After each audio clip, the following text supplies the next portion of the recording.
This is my beginner-friendly system for voicing melodies with chords. Here's a melody. Here are some chords. Root and fifth in the left hand, third and seventh in the right, and then bang the melody on top. And then just apply that shape to every single chord in your tune, and you have a lovely, full-sounding arrangement for any tune you want to play. So today I'm going to show you how to use this system to arrange any jazz standard you please, and I'm going to teach you a drill for getting these shapes into your fingers so you can dial them up super quick and arrange standards very quickly. And if you want to just get on with learning all that stuff, you can skip to the next section and we'll get into it. Right now I'm going to take a couple moments to explain why this is a good system and why it's a good investment of your time, because it will take a fair bit of time to get good at this. So I don't know of any really good beginner-friendly approaches for voicing melodies with chords, apart from what I'm going to show you today. So jazz pianists normally do this in a couple of different ways. The first is they just have hundreds of voicings just drilled into their fingers, and when they see a fifth in the melody over an E flat major 7 chord, they have a few shapes they can use for that, and they pick one and just lay it down instantly. And that's no good for beginners because it relies on knowing hundreds of shapes, which takes years. The other approach is to create a custom voicing for that melody note over that chord. And that's no good either because you need really strong chord knowledge and good knowledge of how chords are voiced to do that quickly. Beginners don't have that stuff, and so it takes them ages to work through a tune, and then they've got to hammer it all into memory. It's just a slow, arduous way of doing it. So what we're looking for here is a system for voicing melodies with chords which doesn't require knowing hundreds of shapes or having really good chord knowledge. So I sat down for a few hours and tried to come up with something that satisfied those requirements, and what I showed you in the beginning is what I found. So crucially, what I showed you at the beginning is the same shape every time. So root fifth in the left hand, third seventh in the right, melody goes on top. And because it's the same shape, the same basic structure, no matter what the chord, no matter what the melody note, we can just use it mindlessly. We can slap it without thinking on any chord that we come across. And this frees us up to worry about other stuff that beginners need to think about, like reading chord symbols correctly, getting their thirds and sevenths right. All these things beginners struggle with for quite a long time in my experience. So having something which takes the mental load of actually voicing the chord off the plate really frees them up to get that other stuff right. And the reason we can use that one shape is it sounds good on everything. We have all the main chord tones represented, root, fifth, third, seventh, so the chord is always going to sound like the chord. And they're nicely spread out, so it's going to sound nice and rich. And they're open, so we can push it really low and it's still going to sound all right. So for my money, this little system that I'm going to show you today is the best compromise between ease of use and sound that exists for a beginner-friendly way to get into this skill. And if you want to voice melodies with chords, I think this is hands down where you should start. Okay, that's the pitch. Now let's go through how to use this on a tune, and then I'll teach you a drill for getting these shapes into your fingers so you can arrange tunes super fast. Okay, so I'm just going to explain how this works on a C major 7 chord. So we're going to have root fifth in the left hand, third seventh in the right. We can flip the right hand, so for example we could have the seventh on the bottom and the third on top, but we cannot flip the left hand. The left hand is always going to be in the same order, root on the bottom and then fifth above it. And then the melody just goes on top. So for example, if the melody was E, that would just get slapped up there. And we would use that position, that shape, for every single chord regardless of the situation. So let's just do this on Autumn Leaves. We'll play the pickup first. And then the first chord is A minor 7. So we're going to have root fifth in the left hand, third seventh in the right, and then the melody goes on top. Let's play that from the pickup. Okay, next chord is D dominant 7. So again, root fifth in the left hand, third seventh on top. Though this time you can see I've got them flipped around. So now the seventh is on the bottom and the third is above it. And this is a tied melody note up here, so this would just be held down while I played the chord underneath it. So from the beginning. And I'm just going to continue through this piece. And you'll notice I'm always doing the same thing. Root 5, third, seventh, melody on top. Doesn't matter what the chord is, doesn't matter what the situation is, same bloody thing every single time. And that's the point, right? We don't want it to be complicated, we don't want to have to think about anything, we want to just be able to use the exact same system no matter what the scenario. So now let's try this same system on some slightly more unusual chords. We'll use the first line of All of You because it's got some interesting chords in it. So we'll play the pickup. And then the first chord is A flat minor 6. So we're going to have root fifth in the left hand. and 3rd, 7th in the right. But I hear you cry, there is no 7th in a minor 6 chord. Right, so in this situation, the 6th takes the place of the 7th. So we're going to play 3rd and 6th in the right hand, not 3rd, 7th. And that's always going to be the case for a 6th chord, be it a minor 6th or a major 6. And then the melody just goes on top. So all together. And then the next chord is an E flat major 7, fairly standard stuff. Root 5th in the left hand, 3rd, 7th in the right, melody on top. And then next we've got an F minor 7 flat 5. So we're going to have the root and 5th in the left hand as always, but the 5th is going to be flat, not perfect. And then we're going to have 3rd, 7th in the right, and melody note on top. So from the E flat. Okay, and then our next chord is B flat 7 flat 9.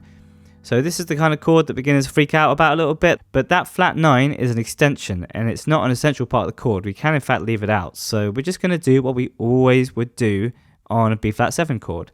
We're going to have root 5 in the left hand, 3rd, 7th in the right, and the melody on top. And that sounds just fine. So let's play through the whole thing.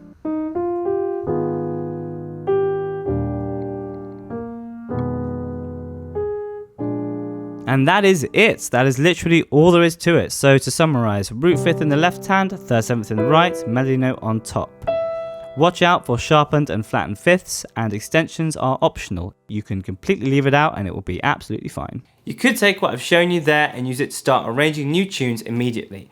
But if we spend a bit of time first getting really good at finding these shapes, we'll be able to put together new tunes in a fraction of the time. So let's go over a drill for getting these shapes into our fingers. So I'm going to show you this drill over a 2-5-1 in C. So this pattern I'm about to show you can be applied to any 2-5-1 or really any 7 chord. So we've got the D minor 7 is our first chord in our 2-5-1 in C. And on beat 1, we're going to play the root 5th in the left hand and the 3rd, 7th in the right. And you can see that I'm playing this on the keyboard in the same way that I've written it down on the screen. So on the screen I've got a little column of notes, and on the bottom of my column is the letter R. R stands for root, and on the bottom of my chord, just as on the bottom of my column, I have the root. And then the next note up in the column and the next note up in the chord is the 5, which stands for the 5th. And then the next note up is the 3rd, or the 3 as I've got it written down. And the note on the top of the chord is the 7, the 7th up here. Written exactly as played. And then on beat 2, we're going to flip the right hand. So right now we've got the 3rd on the bottom and the 7th on top, and on beat 2 we're going to flip that around, so we've got the 7th on the bottom and the 3rd on top. So I went up there, but you could also go down. Okay, so that is 1, 2. So the next chord is G dominant 7. On beat 1 I need the root and 5th, which is G and D. I'm just going to line it up. I'm not going to play it till I've got everything in position. And in the right hand, I'm going to need the 3rd and 7th. So that's going to be this B and this F. 1. And you'll notice my right hand barely had to move to get from my D minor 7 shape to get to my G dominant shape. Literally all that's happening is this note is going to there. And then on beat 2, we're going to flip the 3rd and 7th, and I'm going to go up this time. And then we've got the C major 7 chord. Again, the left hand goes to root and 5th, and the right hand, you'll see, is barely going to have to move to play that C major 7 chord. That's 1, and then we'll flip it on 2. Let's play that all the way through. 1, 2, 1, 2, 1, 2. So a couple things to keep in mind. You can flip these chords up or down and try to keep it in this general zone when doing that. And transitions between chords are always going to be super smooth and super easy. So look for those smooth, easy roots when moving from one chord to another. So we're going to practice this in every key, and we're going to do that by taking a 2-5-1 through the keys through the cycle of fifths. If you know how to do that from theory, then just go ahead and do it. And if you don't, I've made a chord chart which has every 2-5-1 in every key through the cycle of fifths written out on it. So on this chord chart, every 2-bar unit is a 2-5-1 in a key. So the first 2 bars, D minor 7, G dominant 7, C major 7, that's a 2-5-1 in the key of C. And the next 2 bars, G minor 7, C dominant 7, F major 7 is a 2-5-1 in the key of F.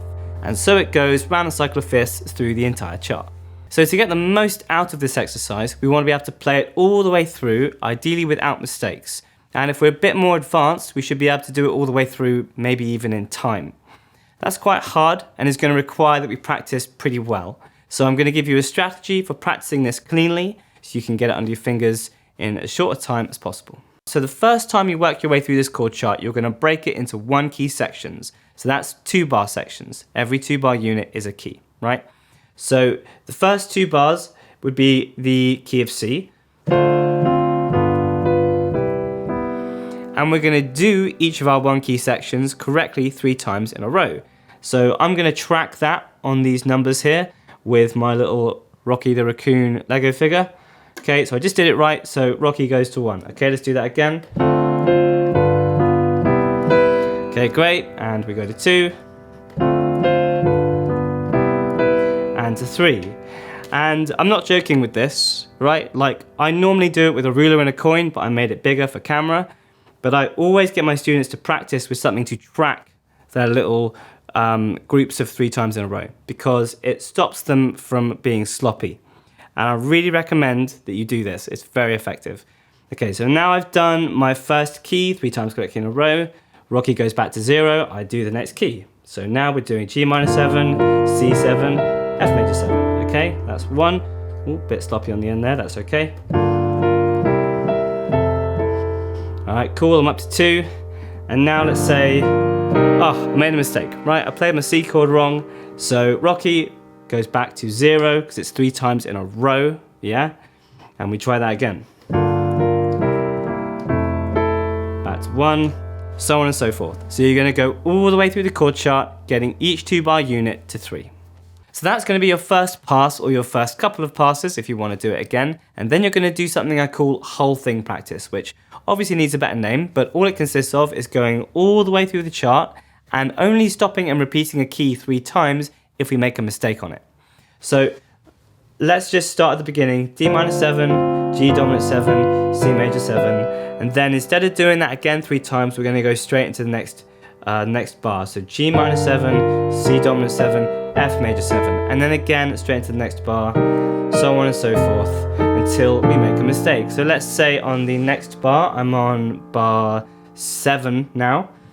Let's say I make a mistake here. So instead of playing this as a minor 7, I muck it up, right? Okay, great. So now I'm going to do these 2 bars 3 times correctly in a row. Whoop, took a moment. Okay, great. Rocky goes to 1. Okay, that was a mistake, but never mind. We're going to ignore it so we can get through this. Okay, great. I've got my Rocky to 3. He can go back to 0, and now I'm going to go from where I am right now to the end of the chart. I'm not going to go back to the beginning because then I'll just be really good at the first 2 lines and terrible at the rest, right? So the next 2 bars are a 2-5-1 in the key of A flat, and I'm just going to go from there, continue on through the chart. If I make another mistake, I'll do those 2 bars to 3, and then I'll go to the end, and so on and so forth. So you're just going to go over the chord chart in that way over and over again until you start to feel good while doing it. Until you start to feel comfortable. If you're really good, that might mean being in time. If you're a beginner, that might mean being not in time, but just being kind of accurate, you know, and just getting consistency. And at that point, you will be much better at finding these shapes than you otherwise would have been had you not done this drill, which will enable you to arrange standards much quicker than you previously would have been able to. So now you can take these skills and apply them to new standards and hopefully learn them much quicker.